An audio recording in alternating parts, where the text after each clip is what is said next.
Hola a tots, soc en Marc Vives Enric, director tècnic d'S-Medical Health and Beauty.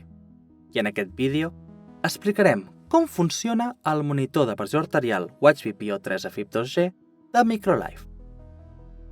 Aquest dispositiu 2G és la segona generació dels monitors Holters de pressió arterial 24 hores MAPA de Microlife. El dispositiu té múltiples opcions. Per exemple, pot detectar la fibrilació auricular durant el mesurament de la tensió arterial. Existeix també la possibilitat de realitzar un mesurament de la pressió arterial central. El dispositiu disposa d'un botó per a marcar la presa de medicació, que es troba en la part superior del dispositiu, sent així més fàcil prémer el botó sense necessitat de treure el dispositiu de la funda. El software és gratuït i la connexió amb l'ordinador pot realitzar-se mitjançant USB i Bluetooth. El dispositiu ha estat validat per a ús general, però també ha estat validat per a diferents tipus de grups de pacients especials, com per exemple, pacients amb malaltia renal en fase terminal, nens a partir de 3 anys i també pot ser utilitzat per pacients amb diabetes. També és molt important esmentar que s'ha validat per a dones embarassades amb i sense preeclàmpsia.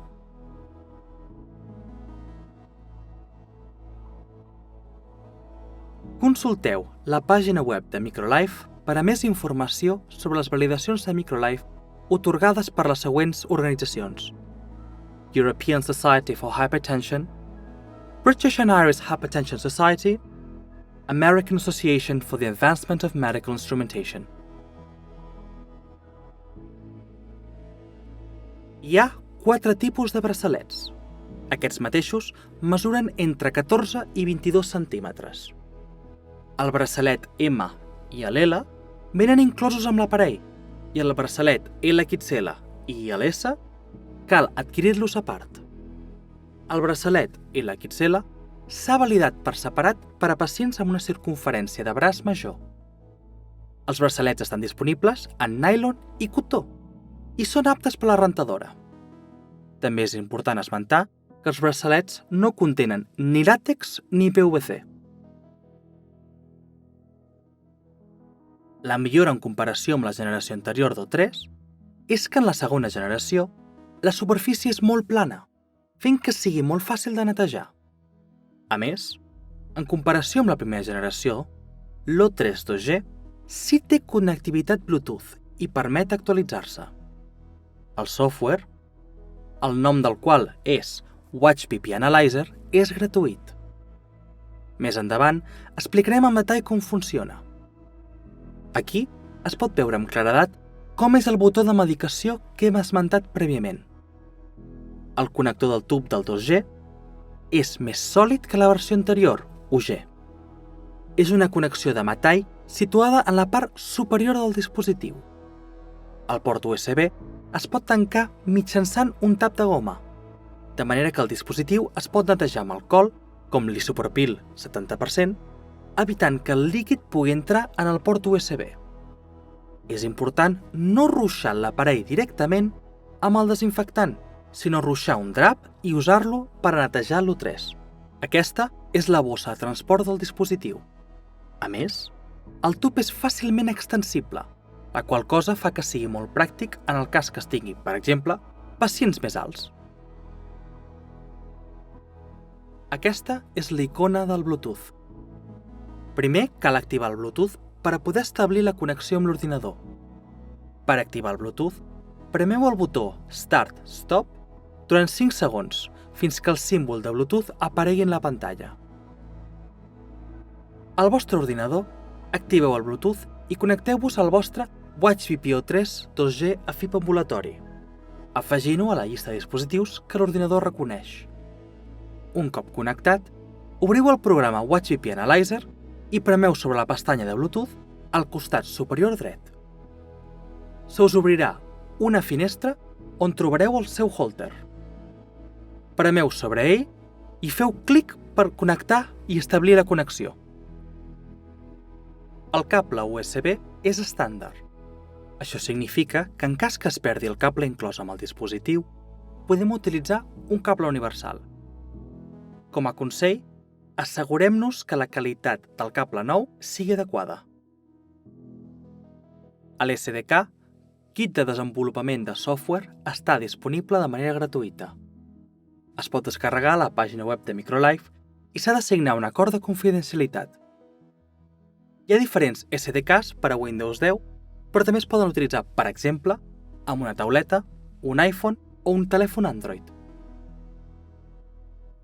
Ara mostrem com vincular el tensiòmetre a l'ordinador. És molt senzill. Simplement has d'accedir al lloc web de Microlife, microlife.es. Fes clic en Productes professionals i selecciona el teu tipus de dispositiu, en aquest cas, WatchVPO 3. Desplaça't fins baix, on podràs descarregar el software i el manual d'instruccions.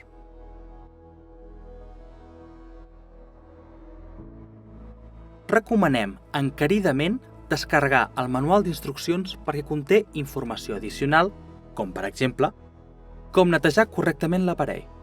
També inclou una explicació de què signifiquen els diversos codis d'error que es puguin trobar, per la qual cosa resulta molt útil. Si fem clic en WatchVP Analyzer, podrem descarregar el software a l'ordinador. Fem clic en ell i s'instal·larà automàticament. A continuació, apareixerà una icona a la pantalla. Si hi fem clic, veurem l'interfície del software WatchVP Analyzer. A continuació, per a programar el dispositiu, hem de connectar-lo a l'ordinador. Això es pot fer amb un cable USB o per mitjà de Bluetooth.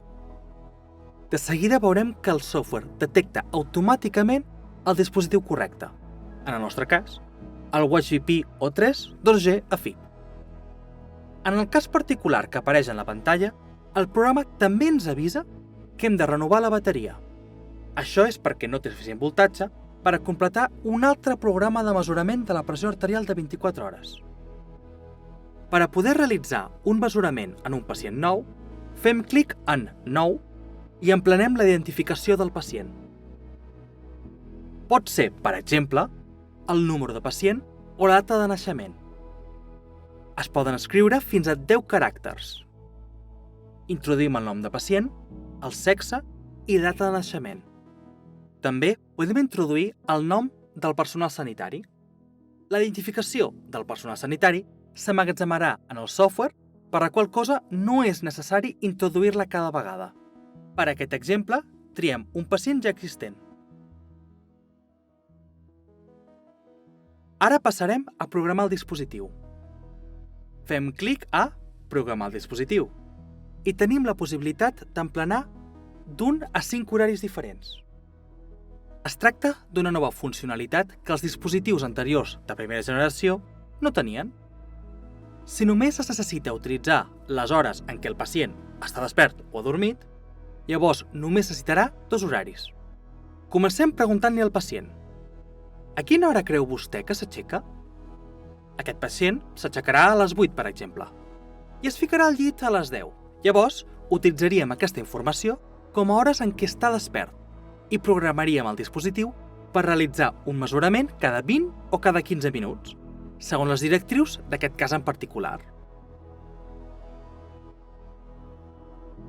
A continuació, fem clic en Mode silenciós. Aquest mode permet que el pacient rebi un avís silenciós 1 minut abans que comenci el mesurament. En canvi, si ho desactivem, sonarà un xiulet 1 minut abans que realitzi el mesurament, en forma d'avís. Amb el mode silenciós activat, el pacient notarà com s'infla una miqueta el braçalet a manera d'avís, sense que l'entorn noti res.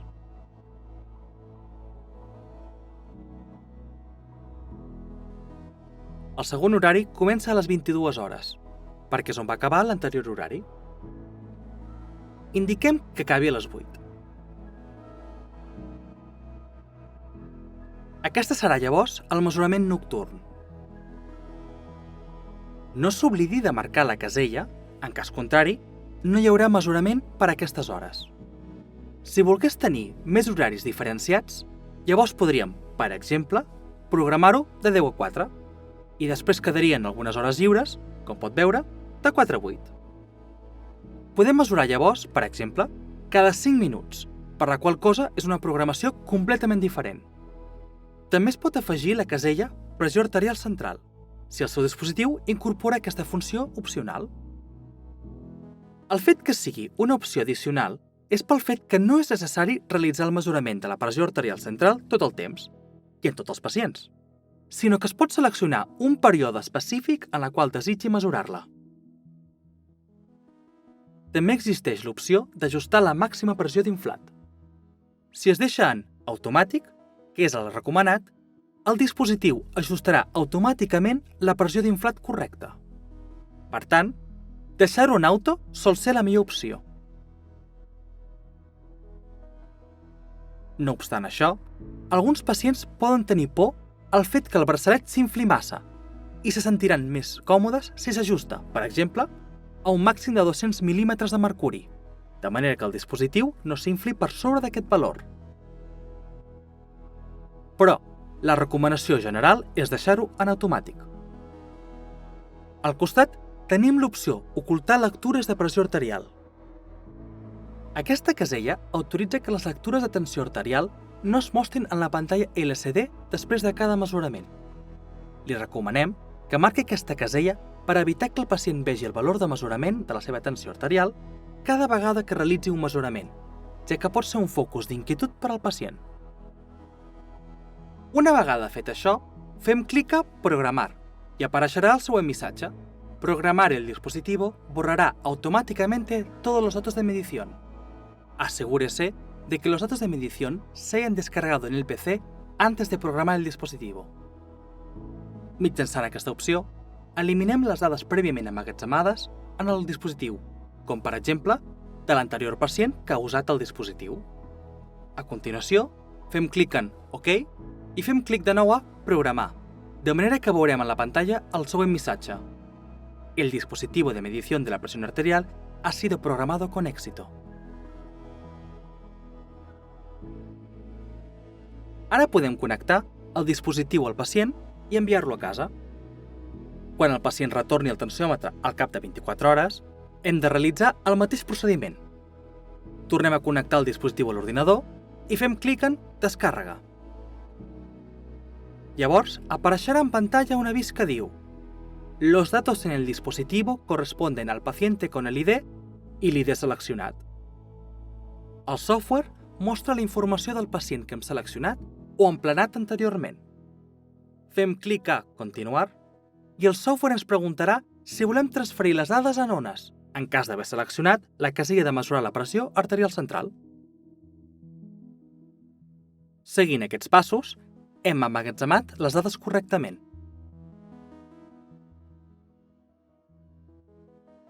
Vegem un exemple que ja està en l'ordinador. Fem clic en la secció de Watch VPO3 i en la pestanya de mesurament podem veure totes les dades sense processar d'aquest pacient.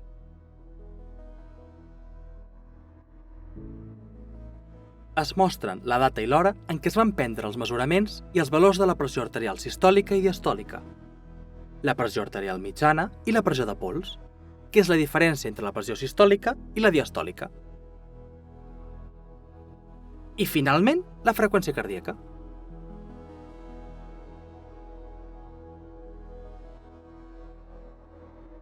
En aquest cas, el dispositiu també ha detectat que el pacient ha sofert fibril·lació auricular. Podem observar que s'ha marcat en diversos mesuraments. És important tenir en compte que la probabilitat d'obtenir lectures independents de falsos positius de fibril·lació auricular en aquest dispositiu és alta, ja que s'ha d'instruir molt bé el pacient perquè mantingui el braç immòbil durant el mesurament de la tensió arterial i això no sempre és possible. Per aquesta raó, és possible que es generin lectures de falsos positius. Per a confirmar la fibril·lació auricular, es recomana que es consideri derivar el pacient a un monitoratge d'electrocardiograma Holter de 24 hores si el 30% o més de les lectures tenen aquest indicador. També existeix l'opció d'excloure un mesurament concret en el cas que els mesuraments no s'ajustin al pacient. Per exemple, si el pacient estava veient un partit de futbol del seu equip favorit i això va portar a una sobreestimació dels valors de la tensió arterial. En aquest cas, pot excloure aquest mesurament. D'aquesta manera, aquests mesuraments no es tindran en compte per als valors mitjans de tensió arterial. Un cop fet això, anem a la pestanya de Informe. Aquí veiem que hi ha l'opció de generar un informe en PDF i un informe en Excel. També hi ha l'opció de canviar el llindar dels valors de pressió arterial. Per defecte, el llindar dels valors està configurat seguint els valors de l'Associació Americana i Europea del Cor i l'Associació d'Hipertensió. És necessari preguntar al pacient quin va ser el temps real de vigília i de somni, ja que calcularà els valors de pressió arterial diürns i nocturns per separat. Si no es té en compte les hores reals de vigília i somni, és possible que consideri, per exemple, un valor de tensió arterial nocturn com un valor de tensió diürn i l'inrevés. Això és una cosa que volem evitar. Per això, quan el pacient retorni al dispositiu, és important preguntar-li: de veritat es va dormir i es va despertar a l'hora que va dir el dia anterior? I així successivament. A continuació, tenim les dues opcions de l'informe. El programa permet ocultar els resultats de la fibrilació auricular en cas que es consideri que no és apropiat realitzar un cribatge de fibrilació auricular per a aquest pacient. Per exemple, si és un pacient menor de 30 anys. O ocultar els missatges d'error i esdeveniments. La recomanació general de Microlife és no fer-ho. L'informe pot semblar més net si es marca aquesta opció, però els missatges d'error proporcionen molta informació clínica valuosa. Sempre es recomana no marcar aquestes caselles. També podem afegir un logotip. Per exemple, el logotip d'un hospital, consulta o farmàcia. Aquesta apareixerà a la part superior dels informes. Només cal seleccionar Seleccionar imagen i seleccionar la imatge que es vulgui afegir. En aquest apartat es pot veure la ruta en la qual s'emmagatzemen els informes. Per defecte, s'emmagatzemen en el disc C amb el nom Microlife. En cas que vulguem emmagatzemar els informes a una altra localització, fem clic en Ruta i el software recordarà aquesta última configuració. A continuació, es generarà l'informe en PDF. Es prem sobre l'opció i apareixerà l'informe. Com es pot observar, és un informe d'una pàgina que segueix les recomanacions. La franja blava indica la pressió arterial nocturna. Les franges grises són els valors límits normals. Per tant, un indicador de pressió arterial saludable mostraria les dades de pressió arterial dins d'aquests rangs i no per damunt, com es pot observar. També es pot veure que durant el somni els valors límit són més baixos, perquè normalment s'esperaria que un pacient sa tingui una pressió arterial més baixa durant el somni que durant la vigília. D'això se'n diu tipping i sol ser del 10%. Aquest 10% significa que la pressió arterial nocturna és un 10% més baixa que la diürna. Si aquest no és el cas, llavors aquest pacient podria tenir, per exemple, la síndrome d'apnea del son. L'informe el mostra de color vermell, perquè és menor al 10%. En cas que el pacient hagués premut el botó de medicació, s'apreciaria una barra vertical en el moment en què es va prémer el botó de medicació. Aquesta secció mostra els valors promig de la pressió arterial i la desviació estàndard, i en aquesta altra, les dades sense processar. Cada mesurament que estigui per sobre del llindar de valors establerts es mostra de color vermell. Una altra informació addicional seria el nombre total de lectures, que en aquest cas és del 95%. Si aquesta dada anés del 70% o menor, llavors es podria considerar la possibilitat de repetir el mesurament de la tensió arterial. Addicionalment, hi ha un apartat de finestra de bata blanca. Hem de tenir en compte que els primers mesuraments són generalment més alts que els mesuraments posteriors, com es pot observar en aquest exemple. Això es deu al fet que en aquest moment el pacient probablement encara estava en la consulta del professional de la salut. En el cas d'aquest pacient, el primer mesurament és el més alt, el segon va disminuint i el tercer està més d'acord amb els mesuraments mitjans de la tensió arterial. D'altra banda, tenim l'apartat de Comentarios. Si fem clic a Generar comentario, veiem que apareix un comentari automàtic basat en els mesuraments de l'informe. Resulta una eina útil per ajudar al professional de la salut amb la valoració de l'informe. En aquest cas, els comentaris mostren que aquest pacient tenia la tensió diürna normal, però hipertensió diastòlica aïllada de 24 hores. És un no d'hiper, ja que la seva pressió arterial en somni no ha percebut una baixada d'almenys un 10% respecte a la tensió arterial diürna. També hi ha la possibilitat d'afegir més comentaris. Una vegada guardats, els nous comentaris apareixeran en l'informe. Així mateix, hi ha la possibilitat de generar un informe en Excel. Es pot observar que conté 3 pestanyes. Mostra les dades sense processar. No és igual d'ordenat, però és molt útil per a l'anàlisi de dades de recerca. També té els valors mitjans i una pestanya separada per a cada vegada que s'ha premut el botó de medicació. S'emmagatzema com un arxiu CSV, per la qual cosa és compatible en gairebé qualsevol software. El Holter de 24 hores WatchVP O3 2G AFib ambulatori també pot disposar d'un complement extra que hem esmentat anteriorment, el mesurament de la pressió arterial central. La pressió arterial central és la pressió sanguínia de l'aorta, l'artèria més gran que s'origina al cor. La seva anàlisi es pot correlacionar millor amb el risc cardiovascular que el mesurament de la pressió arterial de la part superior del braç perquè l'aorta és més a prop del cor.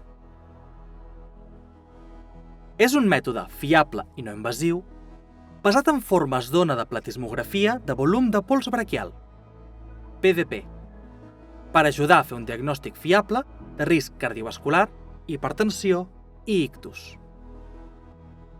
Podeu obtenir més informació a l'estudi publicat que es veu en pantalla. En cas que es necessiti, es pot actualitzar el Holter WatchVP O3 2G AFib ambulatori perquè contingui la funció extra de pagament per al mesurament de la pressió arterial central de manera senzilla. Per poder activar la funció de mesurament de la pressió arterial central, obrirem el programa WatchVP Analyzer i connectarem el nostre WatchVP O3 2G. Farem clic a la pestanya de Acerca de al costat superior dret. A la finestra, localitzem la secció de central i fem clic al signe d'interrogant. Ens sortirà una pestanya amb informació sobre el dispositiu que haurem de copiar. Això és important, ja que la clau per activar la funció central és única per a cada dispositiu. Un cop copiada aquesta informació, envieu un e-mail al representant de Microlife a la península, Smedical Health and Beauty, a rtecnico@smedical.es, o també podeu enviar un e-mail al seu representant de la zona. La vostra petició serà processada i se us remetrà la clau d'activació. Doneu-li clic i copieu la clau. Tornant a la pestanya d'activació, farem clic a Activar. Introduïm la clau que ens han facilitat i donem a Confirmar. Un cop confirmat, ja podríem utilitzar la funció del mesurament de la pressió arterial central. Quan programem el Holter, podem observar que ja es pot determinar cada quants minuts es vol que el Holter mesuri la pressió arterial central en cadascuna de les franges horàries que vulguem programar. En els mesuraments de la pressió arterial central, el programa facilitarà una anàlisi d'ones de pols que permet el càlcul de la velocitat de pols, PWV, i la pressió de pols a l'hort ascendent, ALX. Ambdues mesures estan relacionades amb la rigidesa vascular, un component clau de l'aterosclerosi. Per a més informació de les ones de pols, es pot consultar l'estudi publicat que apareix en pantalla. Aquesta és tota la informació essencial que es necessita conèixer sobre el WatchVP O3 2G AFib, el software i com generar l'informe. Si es té qualsevol dubte, es recomana consultar el manual d'instruccions o posar-se en contacte amb el representant de Microlife a la península, Smedical Health and Beauty, o el seu distribuïdor a la zona. Moltes gràcies per la seva atenció.